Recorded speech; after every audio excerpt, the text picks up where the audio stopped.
too. So, I think, Sam, I get Mary Ann, you get Mrs. Howell. Hey, I'll marry for money every time. So, Baji, what we're joking about is there's an old TV show called Gilligan's Island, where 7 people are on a day-long cruise, and they hit a... I really love that they chose to use the black and white treatment so that we're one step closer to seeing how the subjects of the film see. For those that still have sight, but color is not a part of the factor. I also loved that the soundtrack was so lush and rich, and we really got a sense of the nature around them. And being on a boat, the crashing of the waves, it was a real sensory experience that felt heightened to align with that experience as well. I thought the conversations were really, really interesting. The idea of how do you dream and what do you see in your dream from the varying different life experiences and from their different timelines of becoming blind, I thought was fascinating. And also just getting to see them do activities like helping sail the boat and rig and do hiking and seeing what it's like to maneuver those activities. And it was done just in a really straightforward, empathetic, but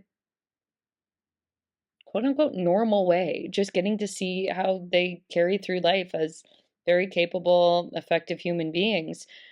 And yeah, I think this was a really lovely, understated piece that shows real bravery in the approach and trust in the audience. I like that it takes its time to tell what this is about, and to then expose the fact that these people being interviewed are blind, and then going on into their experiences being blind.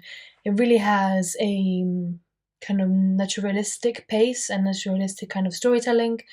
The choice of it being black and white really works because at first, when I didn't understand, I thought, oh, you kind of missing the chance to show like the beauty and the colors of the sea.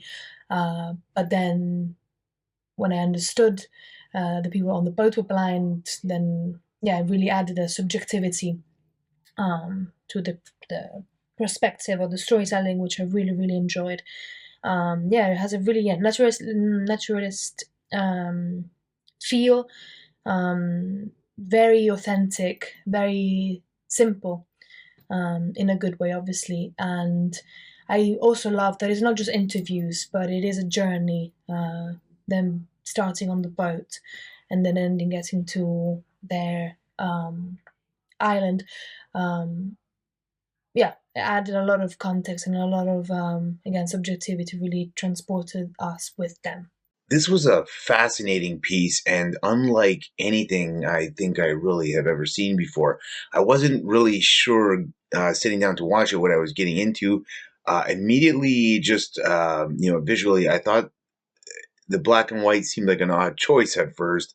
The video was of such high quality that the black and white just felt out of place, a little forced, and then it became abundantly clear why that was actually such a strong choice. And the whole thing was just, again, really fascinating. What an interesting concept, really well executed, great. It just felt, it was just really, again, interesting to sort of sit there and experience this conversation almost like a fly on the wall kind of feeling is what it felt like. And to hear their descriptions of things, I just thought, again, really fascinating subject matter. The whole piece was put together really well.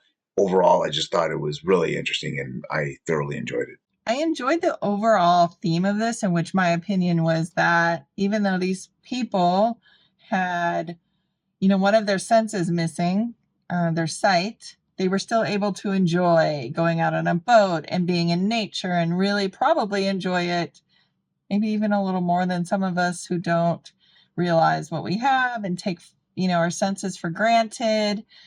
And, I always heard that if one sense is gone, the other one's heightened. So I can imagine that the journey for them is just as, satisfactory to some extent.